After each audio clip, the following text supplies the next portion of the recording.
Hi, I'm Lance Roberts, Chief Investment Strategist for Clarity Financial with today's Technically Speaking Tuesday market update. Of course, our post is up on the website at realinvestmentadvice.com.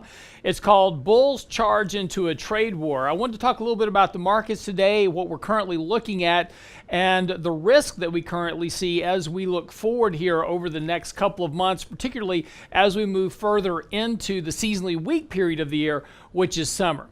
So over the last couple of weeks in the newsletter, as well as our Technically Speaking updates, we've been talking about this consolidation that's continued to exist in the markets over this course of the last several months. It's been one of these areas where we've been continuing to compress prices at a much reduced range over time. And we've been saying that eventually this market was going to make a break, either to the upside or to the downside out of that consolidation.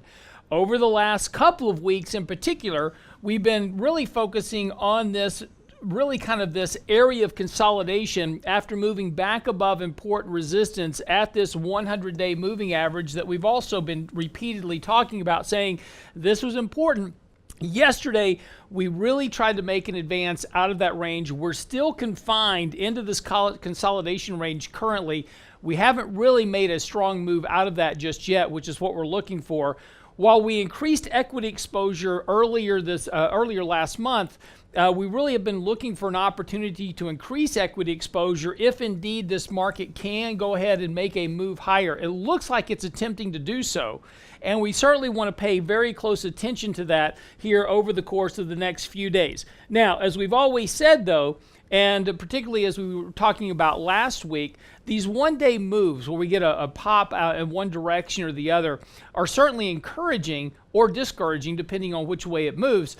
But typically we like to wait until the end of the week to get some confirmation that a move is indeed what it looks like. You know, last week we saw this break of the 100-day moving average, and we were concerned at that point that, well, maybe that consolidation was going to fail, but the very next day the market moves straight on back up. So in order to try to avoid these quote-unquote what they call head fakes or whipsaws, we like to really look at the market on a weekly basis.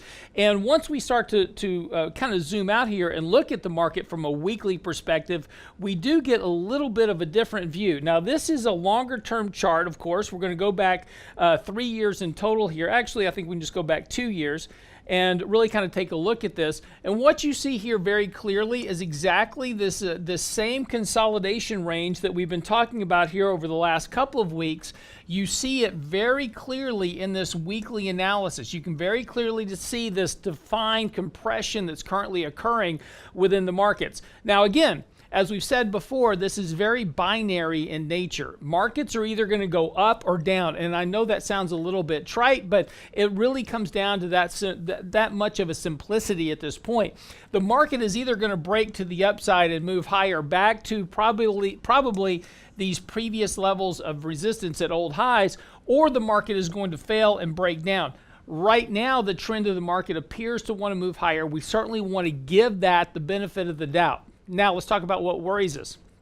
As we look at this position right now for the markets, and while we want to give the markets really a bit of room here, again, we've added equity exposure recently. We are still holding on to a little bit of cash at this point just in case. But as we move forward here, we are dealing with this issue of trade wars.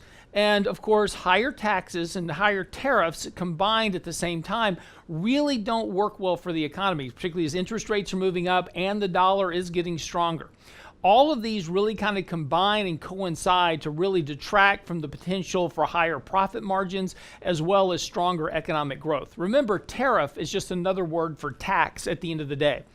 On the 1st of this month, and 1st of June, Donald Trump came out with the White House and announced tariffs on the EU, Mexico, and Canada. Of course, there was immediate retaliation from all three of those countries about the impact and negativity of tariffs and that they were going to retaliate. And we've already seen a little bit of that occurrence. Of course, that's specifically on steel and aluminum prices in particular. Now, the problem is name one thing that doesn't have steel or aluminum in it.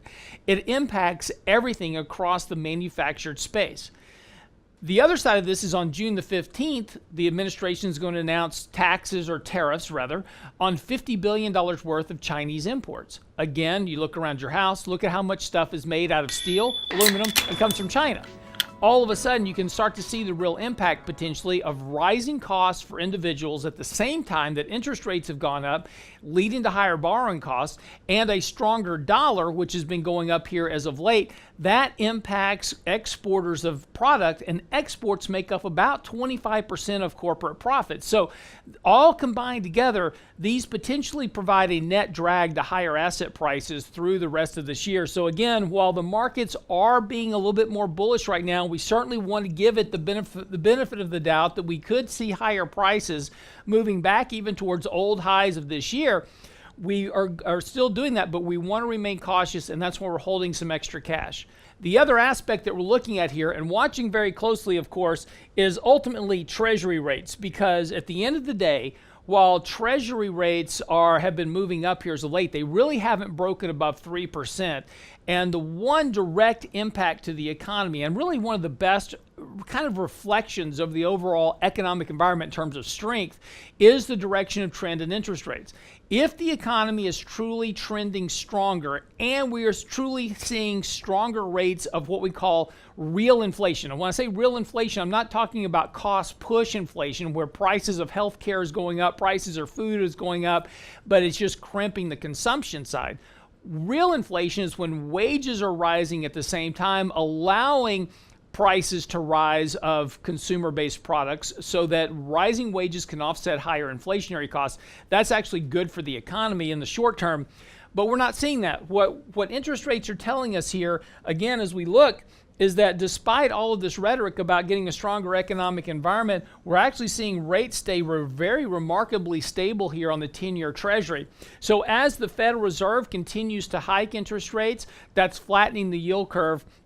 And the longer that interest rates remain flat here, again, suggesting that the economic environment is not as strong as people expect, that potentially makes a setup for later this year where year-over-year comparisons on earnings and economic growth, et cetera, become much more challenging.